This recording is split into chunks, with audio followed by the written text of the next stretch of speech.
তবে বাজার মনিটরিং চালু থাকুক, এটা আমরা চাই। তার মানে এটা না মানে মানে আমাদের কাছ থেকে 80 টাকা জরিমানা করে দেওয়া। Indian tomato 140, Bangladeshi tomato 200। এটা বড় বড় দেশি আলুটা লাউ দুইটাই কি 50?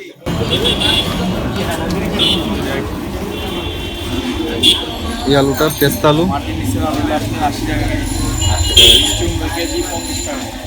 মিষ্টি কুমড়াটা আবার বলে। মিষ্টি কুমড়া 50 টাকা পিস। আচ্ছা, টমেটো হচ্ছে আপনি ইন্ডিয়ান ডাল 140 টাকা কেজি, ইন্ডিয়ান টমেটো 140, ইন্ডিয়ান কোনটা এটা?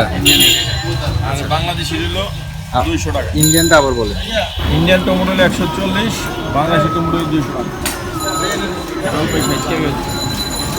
এটা কি দেশি আলু? দেশি আলু। দেশি আলু কত? দেশি হলো 70 টাকা কেজি। এটা 70। বড় 70। এটা বড় বড় দেশি আলুটা সবে 70 টাকা, ছোটটা 70 টাকা। আর এটা তাছাড়া এটাও আজকে গতকালকে 70 টাকা বিক্রি করতেছে। আমাদের কিনা করে বস্তা কাটাই আপনি কিনা করে 65 টাকা। তাছাড়া আপনার খরচা আছে, ছোট বাইরেও দাগি আছে, তারপর বস্তা মাপলা বা কম গাড়তে আছে। এই দেশি বড়টা কত কেনা পড়ে আর কত বিক্রি করে? দেশি এই যে বড় আলুটা এটা কত কেনা পড়ে আর কত বিক্রি করে? আমরা কিনে হলো 64 টাকা 70 পয়সা আজকের কিনা, বেশি 70 টাকা। আচ্ছা, 70 টাকা দিচ্ছে আমরা চাল পেয়ে যাওয়ার জন্য। বর্তমানে অনেক আলু আপনার দাগি বসা পাই। বাজারের দাম স্থিতিশীল রাখতে সরকারের কি কি পদক্ষেপ গ্রহণ করা উচিত বলে আপনার মনে হয়? আমার মনে হয় শুধু সরকার যদি কাঁচা মরিচটা আর এই আলুটা একটু নজর দিয়ে তাইলে সব হয়। তরকারি যেটা আছে এখন শীত সিজন তরকারি আমদানি আছে, তরকারি গাছ দিকে বেচতে পারবো না, বেচতে পারবো তরকারি আমদানি দাম কমে যাবে, আমদানি যখন না হবে তাহলে একটু দাম বেশি। তরকারির দাম ঠিক আছে। দামের যে এই যে একটা অস্থির অবস্থা, এই অবস্থার কারণে আপনাদের ব্যবসায়ের কতটুকু ইফেক্ট পড়তেছে? হ্যাঁ, দাম যদি আপনার বেশি হয় তাহলে সবাই অল্প নেয়, তাছাড়া আপনার বেশি হতো বেচা বিক্রিও খারাপ হয়। দাম কমতেছে, মাল আমরা আগে চেয়ে অনেক বেশি বেচতে পারি।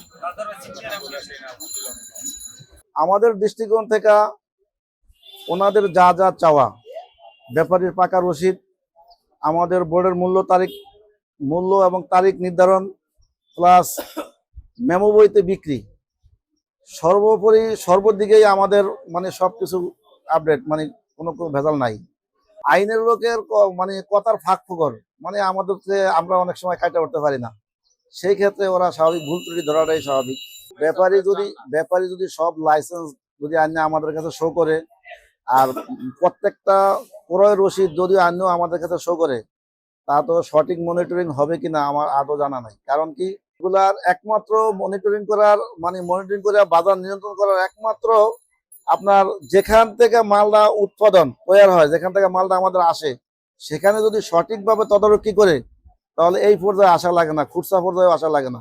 এটার ওখানে স্টোরে আজকে কি দামে বিক্রি হয়েছে, আজকে কোন হাটের বাজারে কোন পেঁয়াজের বাজার কি দাম গেছে, যদি প্রত্যেকটা জায়গায় লোক আছে, প্রত্যেকটা জায়গায় ইউটিউবার আছে, প্রত্যেকটা জায়গায় সাংবাদিক আছে, প্রত্যেকটা জায়গায় সরকারের মানে লোক আছে, এখানে যদি মনিটরিং হয় তাহলে আজকে এই ভোক্তা পর্যায়ে এই পর্যন্ত আসা লাগে না। তবে বাজার মনিটরিং চালু থাকুক, এটা আমরা চাই। তার মানে এটা না মানে আমাদের কাছ থেকে 80 টাকা জরিমানা করে দেওয়া। অভিযানটা এতটুকুই আমার স্টোরে মাল কি পরিমাণ আছে, আমার সময় সামনে কতটুকু বাকি আছে, যেই পরিমাণ সারা বাংলার স্টোরে যেই পরিমাণ আলু থাকার কথা, এই পরিমাণ আলু আছে কিনা। আল্লাহ না করুক যদি আজকে একটা দুর্ঘটনা ঘটে, দুর্ঘটনা কিরকম, যারা যেই কৃষকরা খেতে আলু লাগাইছে, পেঁয়াজ লাগাইছে, যদি প্রাকৃতিক দুর্যোগ, যদি কোনো বন্যা বৃষ্টি বর্ষা হয়, যদি এই বীজটা নষ্ট হয়ে যায়, এই বীজটা নষ্ট হওয়ার পরে নেক্সটে যদি স্টোরে আলু না থাকে, যদি বিচন না থাকে, তাহলে ওরা মালটা আবার লাগাবে কিভাবে? এটা যারা মানে সংরক্ষণ করে এটা তারা হাতে রাখা দেয়। এটাকেও যদি কেউ পুঁজি করে যে মাল আছে এত বেশি না কেন, মার্কেটে মানে বাজার বেশি, এটা আসলে আমি মনে করি সমুচিত নয়। যদি এরকম হয় যে যেই পর্যায়ে এখন মাল আমদানি হতেছে, যেমন যথেষ্ট পরিমাণ এলসি পেঁয়াজ আমদানি হচ্ছে, সেই তুলনায় দাম স্থিতিশীল আছে, যথেষ্ট পরিমাণ এলসি আলু আমদানি হইতেছে, আশা করি বাজার এমনি কমে যাবে। আমাকে 20,000 টাকা জরিমানা করা হয়েছে। আমাকে জরিমানা করার উদ্দেশ্য হলো এই যে আমি মাল কিনছি এক গাড়ি মালই আমার ঘরে আমদানি হয়েছে, আমার ঘর থেকে আবার কিছু পার্শ্ববর্তী আড়তদাররা কিছু মাল 65 বস্তা মাল নিছে। ওই 65 বস্তার রসিদ আমি কেন দেই না, সেই সুবাদে আমাকে জরিমানাটা করা হয়েছে। মূলত হিসাবটা এরকম, এখনকার বাজারে প্রত্যেক ঘরে ঘরে গাড়ি করা যায় না, আর গাড়ি সবাই করেও না। একজনে একটা গাড়ি করলে, আজকে আমার গাড়ি ছিল না, আমি পার্শ্ববর্তী এক আড়তদার কাছ থেকে 30 বস্তা মাল নামাইছি, সেক্ষেত্রে তার ফাঁকা রসিদ দেওয়ার আমি মনে করি প্রয়োজন হয় না। মালটা বিক্রি করার পরে আমার ঘরের রসিদ তাকে বুঝিয়ে দেই যে তোমার 30 বস্তা মাল বিক্রি করছি, এত টাকা কমিশন রাখা তোমাকে এত টাকা বুঝিয়ে দিছি। এখন এটা ভোক্তা মানে ম্যাজিস্ট্রেট জরিমানাটা করার উদ্দেশ্য হলো যে আপনি কেন পাকা রসিদ দেননি, সেই সুবাদে জরিমানা করছে। যারা ভোক্তা অধিকার, যারা ম্যাজিস্ট্রেট, যারা মানে ওই বাজার মনিটরিং করে, তারা আসলেই ভালো বোঝে যে কোথা থেকে কি হয়, কিভাবে দাম কমাতেছে। সরকার ভালো উদ্যোগ নিয়েছে, সরকারকে অসংখ্য ধন্যবাদ। যে হিসাবে মাল আমদানি করছে, যদি এই মুহূর্তে এই মাল আমদানি না হইতো, তা আমার মনে হয় পেঁয়াজ 250 টাকা কেজিও পাইতো না।